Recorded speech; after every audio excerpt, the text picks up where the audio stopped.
Tayo po ngayon ay mag-harvest ng hinog lakatan kasi inuunahan po tayo ng mga ibon. Ubos na yung mga hinog, kukunin natin kasi inuunahan tayo ng mga ibon. So hindi naman natin pwedeng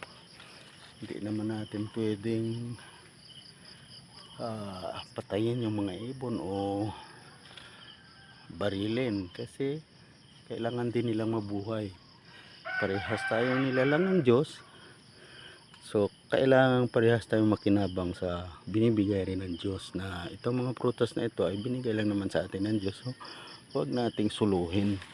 Kung gusto nilang kumain sila yung natira sa atin. So kasi lahat tayo ay kailangan mabuhay dito sa mundo.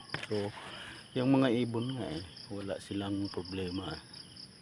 Sabi nga sa kanta tingnan mo ang mga ibon.